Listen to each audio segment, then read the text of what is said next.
We're here because free speech is under attack. We're here because people are being convinced that socialism works. We're here because people are being judged guilty until proven innocent. We are fighting back with facts. This is not a safe zone, so buckle up, Buttercup. This is the raw, naked truth.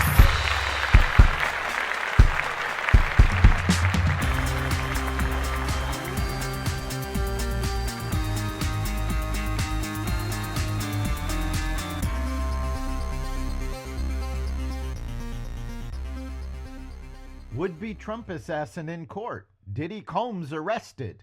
TikTok fights to stay in the U.S. and more.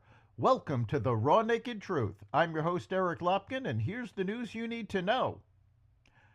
The suspect arrested for allegedly trying to shoot former President Donald Trump on his Florida golf course, 58-year-old Ryan Wesley Roth, appeared in court yesterday and was charged with possession of a firearm, while a convicted felon and possession of a firearm with an obliterated serial number. As the Secret Service faces questions about its ability to keep the former president safe, court documents revealed that the suspect was near the golf course for almost 12 hours before being observed. The Pennsylvania Supreme Court ruled Friday that mail-in ballots without the correct dates on envelopes cannot be counted in elections, a decision which could prove crucial in this year's presidential election, where 19 electoral college votes are up for grabs.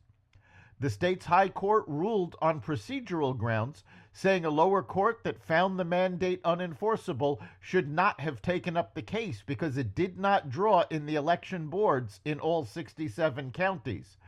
Left-leaning groups that filed the case only sued two of them, Philadelphia and Allegheny counties.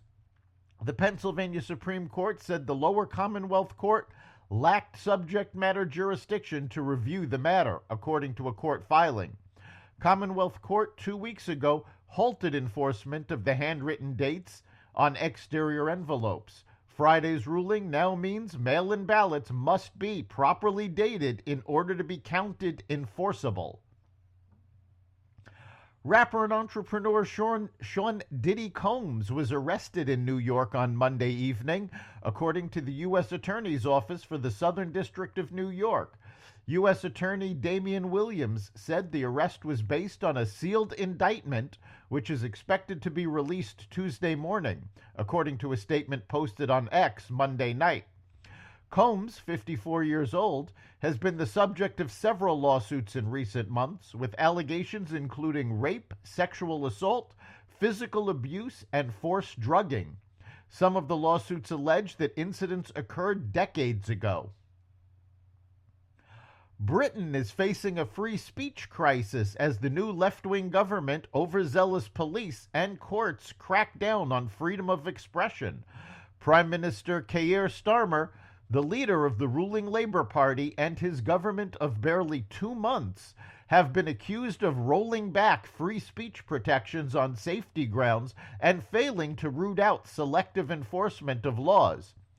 Every Brit fundamentally has the right to free speech, but for several years now, we've seen a growing trend. Lois McLatchy Miller, Senior Legal Communications Officer for Alliance Defending Freedom, UK, said, "It's only now becoming widely recognized that certain groups, depending on their beliefs, seem to have their free speech curtailed much more easily than others with different viewpoints." Widespread riots in the streets of England last month and a heavy-handed approach in response to the social unrest reignited the debate about free speech.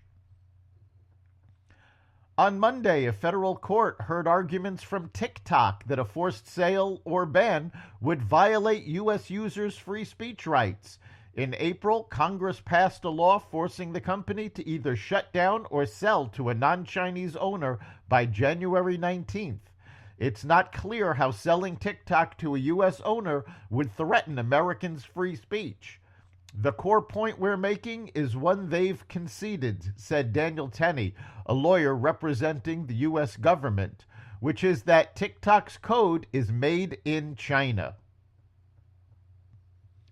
Amazon ordered its employees back to the office Monday to Friday.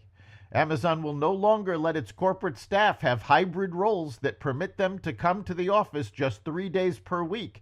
And as of January 2nd, will expect everyone to make the commute in all 5 working days. The company wants to make its offices feel like 2019 again, with CEO Andy Jassy explaining in a memo, before the pandemic, it was not a given that folks could work remotely 2 days a week, and that will also be true moving forward. The memo says the company is also looking to have fewer managers in its structure, maintaining that both changes will strengthen its culture and effectiveness. New York skyscrapers are getting a high-tech window washing, one gleaming window at a time. The 45-story office tower at 1133 Avenue of the Americas has just made history as the world's first high-rise to welcome Osmo, an automated window cleaning system that's turning heads and changing the game. Osmo isn't your average window washer. This sophisticated system consists of a pair of KUKA robotic arms mounted on a cleaning platform suspended from the building's roof. Each arm is equipped with a brush head and water supply, ready to tackle even the toughest grime. The robot uses force sensors to gauge the fragility of each window pane, applying just the right amount of pressure for a perfect clean. LiDAR sensors and AI algorithms help Osmo navigate its vertical world, maintaining stability even when the wind picks up.